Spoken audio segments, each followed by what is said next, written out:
বলেন কয় নাকি পাবেন? নেকি দেওয়ার হচ্ছে উদ্দেশ্য আপনাদের নাই তো করা মনে হচ্ছে, ঘুমিয়ে যাবেন তো। অতএব নিয়মিত হবে এই তসবিহগুলো পাঠ করবেন। সালাম আমি দিলাম 10 নেকি পেলাম, আপনি ওয়ালাইকুম সালাম বললে আপনি 20 নেকি পেলেন। এই নেকি থেকে মারুম হবেন কেন? আহলেদের যুব সংঘ তো এসেছে নেকি কামাই করার জন্য। আল্লাহ পাক বলছেন তিলকা দারুল আখিরাতু নাজালুহা লিল্লাযিনা লা ইউরিদুনা উলুওয়ান ফিল আরদি ওয়ালা ফাসাদা ওয়ালা আকিবাতুল লিল মুত্তাকিন। আখিরাতের গৃহ আমরা নির্মাণ করেছি তাদের জন্য যারা এই দুনিয়াতে বড়ত্ব এবং উদ্ধত্ত কোনো অশান্তি চায় না, আর শুভ পরিণাম কেবল মুত্তাকিদের জন্য। আজকে রাজশাহী এয়ারপোর্টে বসে মোবাইলে যে দৃশ্য আমাকে এক নজর দেখালো আমার মেজ ছেলে ডক্টর আহমদ আব্দুল রাজীব, আমি ওই দৃশ্য ভুলতে পারছি না। চাঁদা দাও নইলে জীবন দাও, হেডলাইন লেখা। আপনারা দেখছেন কি এটা ছবিটা? সেও কিন্তু আপনাদের একটা যুবক, তরতাজা নওজোয়ান, যাকে মারা হয়েছে, তার মুখে দাঁড়িয়ে আছে, ভাঙড়ির ব্যবসা করে। একসময় সে দল করত,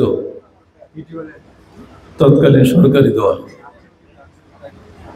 এখন তারা আবার সরকারে আসার জন্য মুখিয়ে আছে। চাঁদা চেয়েছে, চাঁদা দিতে পারেনি বা দেয়নি, কথা হচ্ছে দেয়নি। হয় চাঁদা দাও না জীবন দাও। পাথর দিয়ে পিটিয়ে পিটিয়ে তাকে শেষ করে মেরেই ফেলে দিল। শত শত লোক দাঁড়িয়ে দাঁড়িয়ে দেখেছে, কেউ বাঁচাতে এগিয়ে আসেনি। সবাই আপনাদের মধ্যে ভিডিও করেছে। জীবন বাঁচানো ফরজ না ভিডিও করা ফরজ?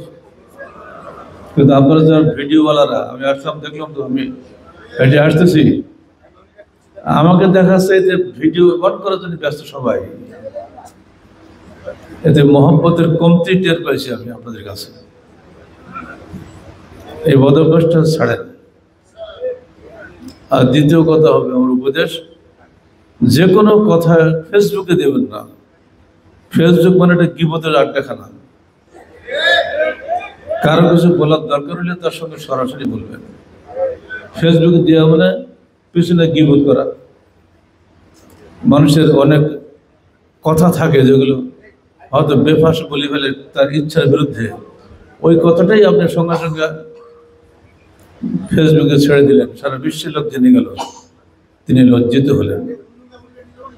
অত মুসলমানদের চরিত্র সম্পর্কে আল্লাহ রাসূল বলছেন, লা ইয়াখযুলুহু ওয়ালা ইউযলিমুহু। মুসলমান কখনো অন্যের লজ্জিত করে না, লাঞ্ছিত করে না, জুলুম করে না।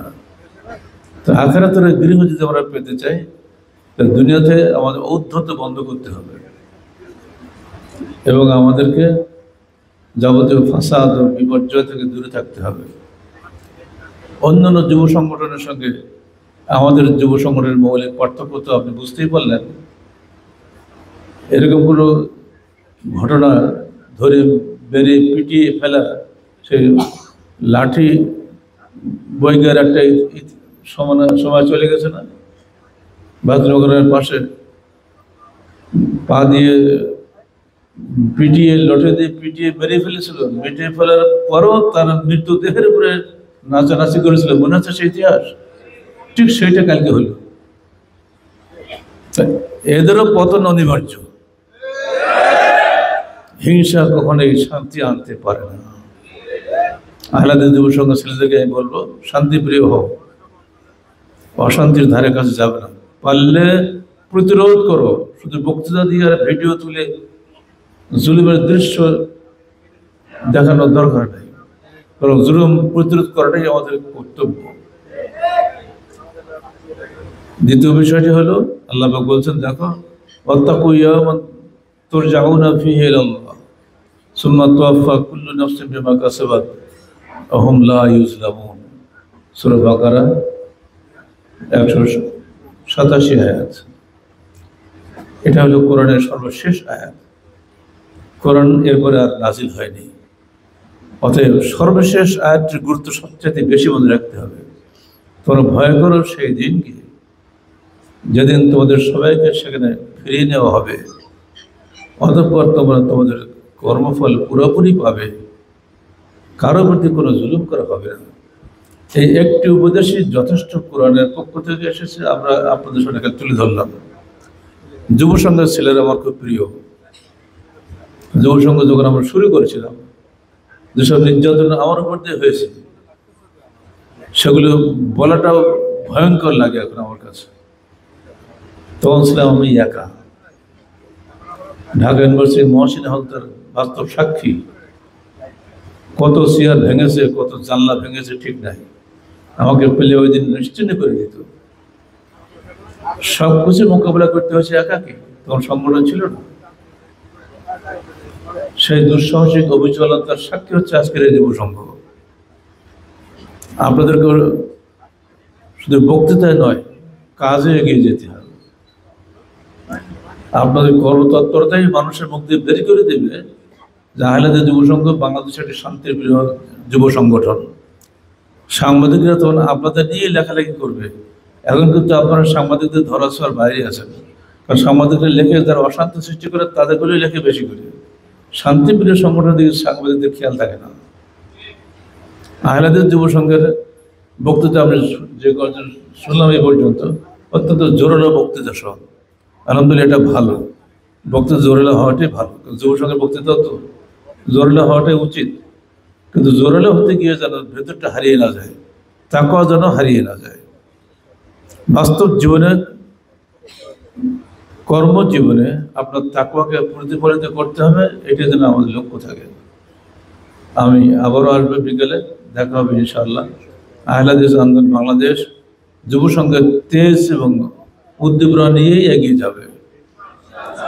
কিন্তু আমি দেখছি এর মধ্যে অনেক আন্দোলনের লোকও এসে গেছে। আমি রাজশাহীতে একজনকে ধরলাম যে আপনি যাচ্ছেন কেন? তো স্যার বাড়ি থাকতে পারলাম না। তার ও তো একজন যুব সংঘ ছিল। যৌবনের সে তেজ কিন্তু পার্থক্য এখনো হ্রাস পায়নি। অতএব এগুলো ক্ষমার যোগ্য। তবু আশা করব যুবকদের অংশগ্রহণ বেশি হবে। আর এরকম সম্মেলন শুধু কেন্দ্রে নয়, ঢাকাতে নয়, জেলা কেন্দ্রেও আপনাদের হওয়া উচিত। প্রত্যেক জেলায় জেলায় যদি এরকম একটা করে হয়, জ্ঞানী গুণীদের সমাবেশ ঘটবে, তারা জানবে, শুনবে, চিন্তার খোরাক পাবে। কারণ মাঠের বক্তৃতায় মানুষ খুব একটা চিন্তা করে না। এখানকার বক্তৃতাগুলো সব গুরুত্ব দিয়ে শোনে। আল্লাহ পাক আমাদের সবাইকে দিনে হকের উপর দৃঢ় থাকা তৌফিক দান করুন। আহলাদের যুব সংঘের কাফেলা এগিয়ে যাক, আমি সেই দোয়া করি। আসসালামু আলাইকুম ওয়া রাহমাতুল্লাহি ওয়া বারাকাতুহু।